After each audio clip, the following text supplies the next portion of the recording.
You are listening to Fantha Tracks. Fast ship. Never heard of the William Fall? Should I have? It's a ship that made the Kessel run in less than 12 parsecs. What a piece of junk. Covering Star Wars vehicles in less than 12 parsecs, this is Start Your Engines. Don't get technical with me. Here are your hosts, Paul Naylor and Mark Newbold. You're listening to Start Your Engines. I'm your co-host, Mark Newbold, and joining me today is a man with way more charisma than a Fondor droid mod. It's Paul Naylor. Paul, how you doing? I'm trying to work out whether that's a compliment or not. It's a compliment. Oh, good. I'm fine then. That's good. That's good. How are you, mate? Are you all right? I'm very well. I'm looking forward to talking about this vehicle. It's a vehicle very relevant to right now. It's from the Emmy Award-winning Andor. Yep. It's Luthen Rael's Fondor Haulcraft. Beautiful ship that we don't see enough of. And I'm hoping that at some juncture in the future, whether we get it in flashbacks or comics or whatever avenue we get it, it's a vehicle that I really hope we see again soon. What about yourself? What did you make of this ship? First impressions? To begin with, it just looked quite generic, didn't it? It was nice looking, but it was fairly generic. I mean, when you see Andor approach the ship, it just looked... well, there's a ship. When it really came to life and when it stuck in most people's memories was when we got that Darth Maul effect in space, where we got those twin lasers coming out from it, and then he did that spin and he was carving all those ships up. That was amazing. I don't know exactly how far those lasers extended either. I don't think we saw one end to the other end. I don't think it sort of basically looked like a double-ended lightsaber. I don't know whether it stretched up into infinity or what, but... watching that spin, there was something very sort of charismatic about Luthen anyway, wasn't there? I don't think we even know who the real Luthen Rael is now, because I genuinely believe he's had so many different sort of guises. He's probably forgotten who he really is anyway. It is a charismatic ship for a charismatic man. And also, when you look at the vehicle on the outside, like you say, it's quite utilitarian. When you see it landed, when you see it on Aldhani, and it's just sort of there in situ. It's like, that's kind of cool. You see the wings moving, you see stuff happening. It looks the business. Yeah. And then you get inside it, and inside it, it's an absolutely gorgeous ship. That cockpit with the droid mod we just sort of referred to, David Collins doing the voice, and just the cabinets he's got with all the changes of clothes. It's a bit of a chameleon of a ship as well, just like the man that owns it. And what I liked about the David Collins, it's almost like how L3 becomes part of the Falcon. But obviously there's no voice with L3 or the Falcon. But with this, David Collins, he's got a very calming, sort of soothing voice. That's almost been chosen purposely by Luthen to sort of ground him a little bit.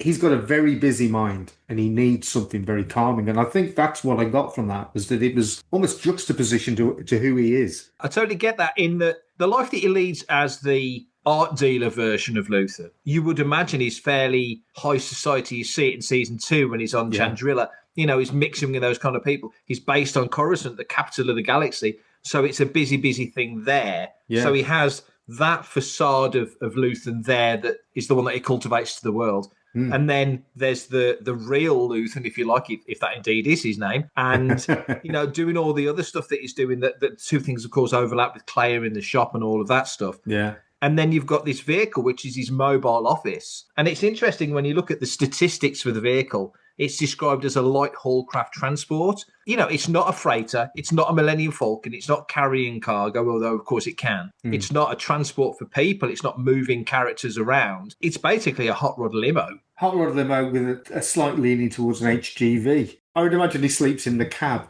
But yeah, we mentioned the Falcon and the fact that they've got droid mods that are essentially the ship computer, almost the personality of the ship. But the one thing that struck me is that there is a really unique comparison between the two that I don't think we've seen in any other ships. And that is that they've both got an extensive wardrobe. Lando had his cape closet, and Luthen has got all these different guises that he can put on. And what I loved about Luthen is we saw him puts on the wig, he puts on the gown and the jewellery, and he sort of becomes that character, but he does that weird, quirky sort of, almost like a transformer kind of, and here I am, I'm now this character. It's like method acting.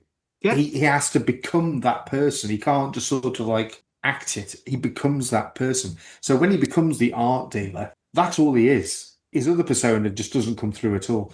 And that's why he's been able to exist so long in different scenarios, because he's one type of Luther in one part of the galaxy with people that know him, and he's this art dealer in another. He's a very mysterious character. I mean, he gave that fantastic speech when he was faced with the Robert M's character. With Lonnie. In season 1, where he was talking about the sacrifice, how he'd sacrificed his life to the cause.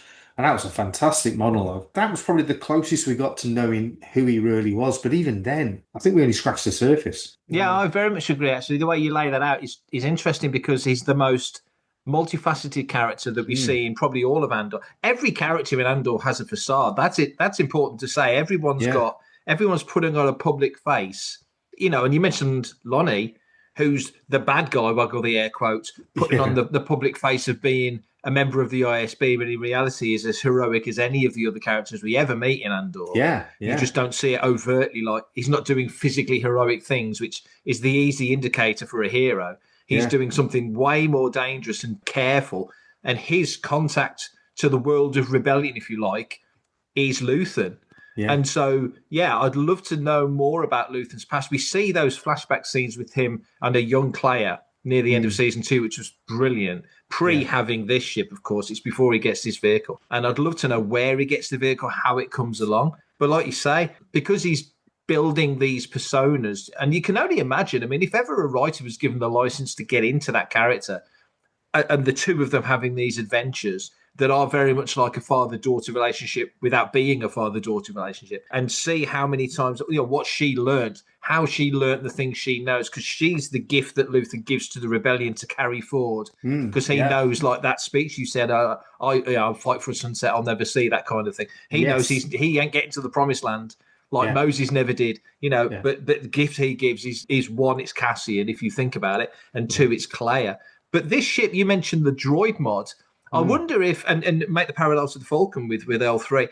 L3 was a physical, moving, walking droid that Lando helped build. Yeah. I wonder if the droid mod in the Hall ship was the same, whether that was a droid. It just referred to it as a mod. So maybe it's a modification. Maybe it was never a physical up on 2 feet or 4 legs or whatever droid. Yeah. But I just wonder, I just get a feeling maybe there was more to it than just being built into the ship. That's a cool idea. Yes, I mean, we could be onto something here. We could, if we can find the right person, we could sort of retcon his story and have this sort of droid going around that eventually becomes the voice that we know in the ship. If Luthen and Andor speak, which they do, and there's conversations they have that we never see as viewers, if you like, that we're not privy to, but who knows, they're sitting there one night and they're just talking about life. Luthen, who's obviously 1,000,000% focused on the work, is a savvy guy, and he knows that if he lets his guard down, that whoever's around him will let their guard down. And then maybe that's how he just lets out this sliver of information about, I used to have a droid partner,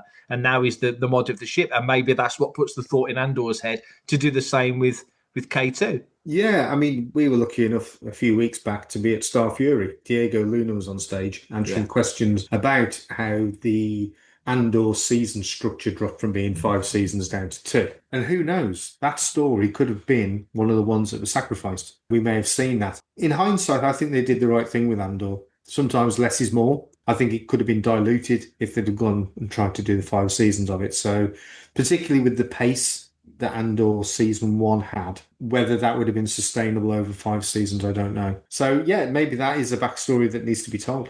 Hi, I'm Duncan Poe, and you're listening to Fantha Tracks. That's the beautiful thing about Andor, I think, and the characters in and around it. It's a bit like Rogue One, but I'd say more with Andor is that you can really sit down and just hypothesize. Yeah. Because we know so much, but there's so much more we don't know about how these characters got to where they are. We don't know how Luthen got his Fondor Haulcraft.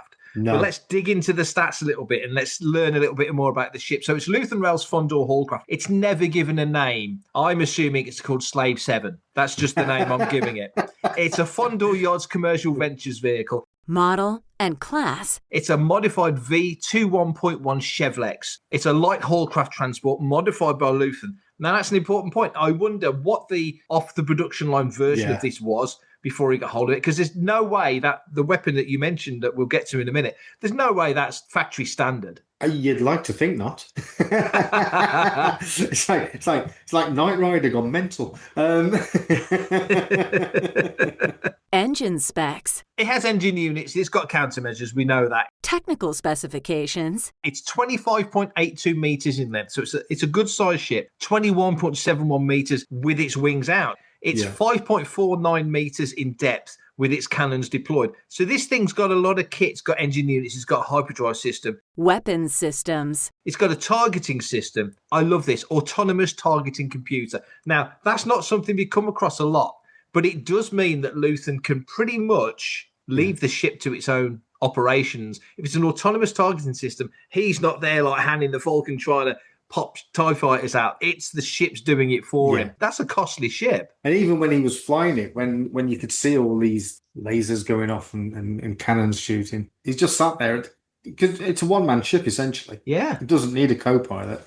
So it's got to have all these automated weapons. He's chilled out when the guns are going off automatically. Main computer. Something we've already mentioned, the main computer is a Fondor droid mod, as we say, voiced by David Collins. So that adds personality and character to certainly the cockpit of the ship. Yeah. But also, I think, as you've just really heavily alluded to and mentioned, Luthen has to work as a lone wolf. It only works if he's doing it himself and delegating work to other people. If he's off on a mission, Claire has to stay at the shop to be the face of the art dealer, Luthen Rael, and that whole concern. So I would imagine it's fairly rare when they're both not around. And I wonder if there's another person who just kind of runs the shop when they're not around. Maybe. Yeah. I just love the thought that the droid mod is his co-pilot. It's his Chewbacca. I wonder what happened to this ship. I'd love to think that if ever they do carry on, and it's been put out there, even Tony Gilroy said, somebody should tell Kathleen Kennedy about this, that you have like an ISB Hunters series with Claire and Vel. And if ever that came to fruition and somebody thought, you know what, there's something in that, please let them have this ship as their vehicle. Because I think they would. Yeah, you know, in the same way that Rey kind of weirdly ends up with the Falcon, even though, of course, it should be Chewie, but Rey kind of has the Falcon for her use now. Yeah, it would be great that this was the ship that Claire and Vel went out. It'd be this. Maybe that's the way we see it again. And it would feel appropriate, wouldn't it? Because since that flashback episode in season 2 where we saw how Claire and Luthen came to meet, then she's effectively his adopted daughter. So yeah, that's a good shout. I'd love to see that. Because Claire being trained by Luthen, that sequence we saw at the early days with April Woods playing the young Claire, you kind of feel in a way, because Luthen was so not into this war and was kind of terrorized himself as a character. And it was the anchor of seeing this young girl who needed help that sort of brought him back off the ledge, really. And they helped each other. That she's obviously taught him things because she's lived a bit of a life. Okay, she's only a kid, but she's lived a bit of a life before they meet. Don't know what life he's led before then. But I just wonder whether she would swap out the Luthen wig and gear and all the trinkets and stuff and put her own in. And maybe she's the one that, a bit like Alias, remember the JJ show back in the day? Yeah. Maybe that becomes her and Vel, and maybe that's their next adventure. I don't know. Well, I think that's probably why Luthen and Cassian got on as well as they did, because let's not forget, Cassian took on various personas, mainly in the second season. No, I know, and in the first season. He became Clem, didn't he, in the first season? That's right. So he took on these various things, including an art dealer. I'd like to think that was somewhat inspired by Luthen, anyway. It felt like it, didn't it? Yeah. And I think that all feeds back to this vehicle. In a weird way, as we say, it feels like this ship is the hub, or would have been the hub of a lot of these moments, a lot of these. I mean, it felt also like Luthen especially, and we see Cassian do it. We see him when he books his flight on Coruscant. And he's walking away, listening to the message, getting it synced into his head. So there's a lot of rehearsal for these guys as well. And for Luthen, this is his backstage area. This is where he rehearses, gets into character. It's one of those ships that if they did decide to return to that era, they could really start pushing this ship. And then we've almost got its humble roots in Andor. I mean, there's a number of ships that gain prominence years and years down the line. I'd like to think that from what we've seen of the U-Wing appearing in Mando and Grogu, that's going to sort of further emphasise the importance of that vehicle as well. So yeah, let's give this ship some love because it's got some cool features to it. And David Collins could voice it for years to come. He totally could. The more David Collins, the better. There's not enough of David's voice out there. He's got a great Are you voice. sending this show to David Collins? You know, I might just, maybe. I don't know David. to what end, I don't know, but hi, Dave. Countermeasures. Laser beams, what we just referred to. Now, that whole sequence, when that comes about, that Imperial officer is on that Cantwell class. It's a great-looking ship. Should have seen it in Solo, never quite happened. Designed from before the first film came out. There is a Hot Wheels version of that out there when Solo came out. So it's a great-looking ship, and then we finally see it on screen properly in action in Andor Season 1. When you see that captain, he's as cocky as anything. Easy prey. That whole arrogant Imperial attitude. My God, does he not know what's about to happen to him? Because when Luthen just starts flicking switches and the droid mod starts getting into gear, as you say, and that laser beam comes on. I always wish we'd had a much broader shot to see where the beam, because they've got to end somewhere. Yeah. Whether they just fade, I don't know. Or maybe it's like Starkiller Base, and you don't know. But when he's turning around, he takes out 6 planets in the solar system. I don't know. I hope not. But when you saw that the first time, I mean, we've never seen anything quite like that. It is like a Inquisitor's blade going around, isn't it? Yes. Yeah, the way that they spin around. See, it was like a Catherine wheel in space. It was fantastic. We didn't really get that many great space shots in Andor, did we? I think we needed to see Luthen in that kind of scenario to sort of add gravitas to what his character was, because otherwise there was a danger of him just becoming like the elder statesman kind of figure. But seeing him do that, one of the coolest things we've ever seen in Star Wars. It wasn't because he wasn't the kind of character you imagine getting into drag out, knocking down fist fights. He wasn't that kind of character. No. So to see him in his element in this vehicle, just cool as cucumber. The way it all plays out, the way he does it, he's probably done this a dozen times, if not more. There's no panic. There's no sort of sense of urgency. It's just, here we go, bang. Yeah. He's probably programmed that droid mod himself because he's fairly good with the old electronics. So I would imagine that he knew exactly what it was capable of doing, and therefore there wasn't a drop of sweat. He didn't need to get the bottle of Lynx out at all. He was fine. Armament. So it's got a ballistic chaff launcher. So if they're running hot, there's stuff coming towards them, drop some chaff, it will take some incoming problems out of their way. It's got 2 forward laser cannons, dorsal double laser cannon turret, which is hidden, but it's retractable, anti-personnel laser cannons, and an offensive tractor beam projector. Now, an offensive tractor beam projector is really interesting because usually tractor beams, it's for haulage vehicles. And this is a haulcraft. So this probably is a modified ship. Like most Star Wars vehicles we love are modified from something. The Falcon's modified, Slave One's modified. An offensive tractor beam projector, to me, says to me that if you use that as an offensive weapon, you're grabbing hold of things and you're slamming it into other stuff, or you're throwing it off target. You're grabbing hold of it to hurl it in the wrong direction. I'd love to have seen that in action. I don't know why it's put Cap 2 into my head, but it has. Cap 2, my goodness. What a good shout. You imagine if you had one of those in the back of this. Oh, wouldn't that be great to see Cap 2 in live It action? would. It really would. Them big suckers. For everything in one location, daily news, reviews, interviews, podcasts, video and social media feeds, bookmark fanthatracks.com for Star Wars news 24/7, 365.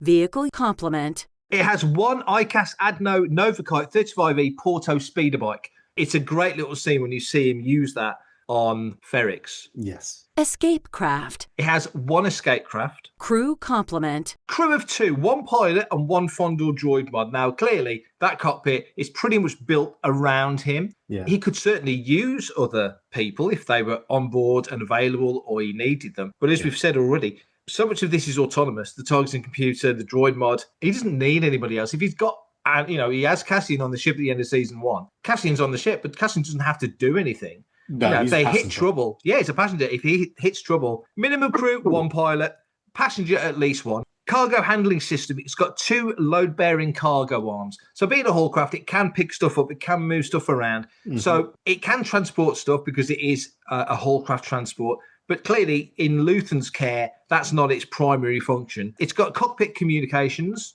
and it has added stealth technology. Back in the day with the old West End game stuff, the whole Han Solo books, a sensor suite package that's top grade, so you're not going to get pinged when they're putting the radar out. You're running as silent as possible. Definitely feels like that's what Luthen's got going on here, doesn't it? Definitely. The fact that it can do all those things We really ought to see that ship again. Sounds like the Swiss Army knife of Star Wars. It really does. It really does. We only see it in a couple of big scenarios. The main one is the skirmish of Segramila, which is where Saw Gerrera is. Yeah. They come into contact above and in the skies above, and that's the sequence we've just talked about. Affiliations. Its affiliation is the Axis network, which of course is overseen by Luthen. He's the owner and the commander, and it has fake transponder registrations as well. That's important to say. So when they put out their identification, if you like, of the ship, he has fake ones. Back in the old West End Games days, which I refer to often, they were hard to come by, not cheap, tricky to make. Contacts of people that he uses, he's probably using top-end slicers and heavy-duty stuff. Yeah. Fantastic stuff to see. So, slight side question. We haven't yet had a physical model of this vehicle. I don't know whether Hasbro will ever get around to it. I sincerely hope Jazzwares get around to it.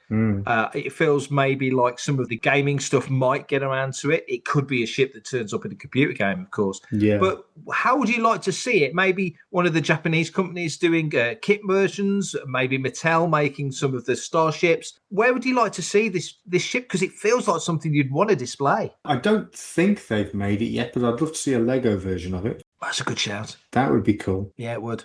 And you could have really long, joined together little red bricks making a leg. But no, that would be a really cool version. It's almost one of those things that would suit a HasLab. You know, I've seen some fan mock-ups of HasLabs done for the Haulcraft. And you're right, it would. I don't know. You know, when they did Reva's lightsaber, and people didn't know enough about the character at that time. It was badly. It was a shame. It was badly timed because the character was a fine character. Started watching Kenobi again the other day. And you think, actually, this is okay. It is. Yeah. Repeat. That's Star Wars, though, isn't it? We should know better by now. It's all made for repeat viewing, isn't it? It is. But I think you're right. If maybe give it a little bit of time. We're pushing towards the 50th. We've just had the latest HasLab, which worked out okay in the end. You push on and think, well, what are they going to do next? There's loads of rumours out there. But the Haulcraft, given that how beautifully designed it was and how it felt like it was all designed, and we've definitely not seen enough of it. I just wonder whether or not there will be enough interest. It feels maybe this would be a post 50th because it feels like Geonosis is coming and then it's the 50th. We've got Mando and Grogu. Yeah, I mean, the big focus really needs to be on the original trilogy, doesn't it? I mean, yes, we got the Geonosis stuff, which is great, but then the next big thing really does need to be set in the original Star Wars. You're never going to get the full Death Star, let's be honest, but it'd be nice to see a bit of the Death Star or... You've said Sandcrawler a few times. I agree with you on Sandcrawler. Sandcrawler would be great, but I don't know whether they'll go back to Tatooine again because they've just had that big campaign. But there's all sorts of things that they could do with the original. I would like to think, going back to what we were saying earlier, that there'll be something that precedes Andor or follows on after Andor, be it about the ISB or whatever. And then that ship becomes more prominent. And so we can then look back at Andor when we first saw it and thought, yeah, it is a pretty cool ship, but we've probably not even seen its coolest features yet. What we see in Andor would feel a bit like, if you're watching things in chronology, somebody watching Solo before they see Star Wars and the trilogy. Yeah. Oh, that's the Falcon. Oh, now this is Han Solo's Falcon. We might look at this ship. Maybe it'll eventually be given a name.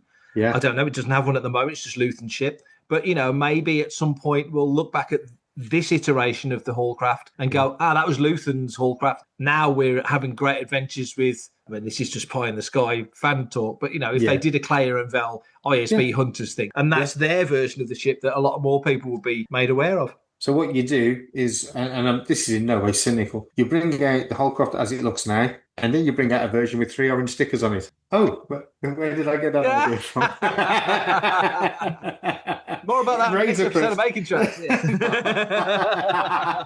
But yeah, I think there's certainly a space for it in fandom, so I think it should turn up again in another TV series, film, or maybe even animation. Let's not discount the fact that Disney Plus might heavily lean on animation in the future, now that Star Wars is back in the theatre. I wonder how deep they would go and where in the chronology they would go, because there's so much real estate, story real estate. That's a phrase that Tony Gilroy used about, I'm not going to do any more Star Wars. I think I've given enough. There's 24 great hours of television here. Yeah. I like the fact that Gilroy isn't arrogant, even though he could come off as a bit cocky. He knows how good the stuff that him and his team have done. And I love the fact that he can revel in the confidence that Merry Christmas, guys. Look at what I've left you. Yeah, it's that John Cleese sort of Fawlty Towers mentality. It's Ricky Gervais with The Office, Ricky Gervais with Extras. I've given you the perfect thing. Anything else above and beyond this is just going to be sort of like diluting what I've given you. There you go. Enjoy it for eternity. Yeah. Hey man, it's me, Kevin Smith, Star Wars fan, Fantha Tracks fan. So, second part of the episode is a look at Luthen's Novakite 35E Porto. Now, this was the speeder that you saw him and Cassian race away on Ferrix when they're heading back to the Haulcraft to get out of Dodge. Model and class. It's an Icus Adno speeder. It's a speeder bike. Technical specifications. 2.42 metres long, 0.72 metres wide, so it's fairly narrow. 1.09 metres high, a little bit shorter than R2-D2. Its maximum speed, you should know that, Paul, we did a quiz once, 450 kilometres an hour. So it can go. It's not speeder bike fast, a classic speeder bike fast. It's twin repulse lift generators, engine units, one pilot. It's got an acceleration compensator, a debris filter, and it's affiliated with the Axis network. So that's your stats for it. The debris filter. Now, when we see that ship, when we see them dive on that, cause a diversion on pretty much the top of Rick's Road, and then the ship explodes and they whoop through and disappear. Cyril's watching it. They're all watching it go. There's nothing they can do. They're too slow. And you see it go over all those different terrains. Yeah. That scene is one of the most visually interesting scenes because it's going over dry land. Yeah. It looks like it's going over vegetation. That's going over water. It was like a paddy field it went over, wasn't it? Yeah. What did you make of that scene? Because that scene came so out of the blue. It's crazy, isn't it? The fact that it's described itself as having this debris filter, only then do you then think, it went over all these different terrains. And you just take it for granted in Star Wars that things can do things.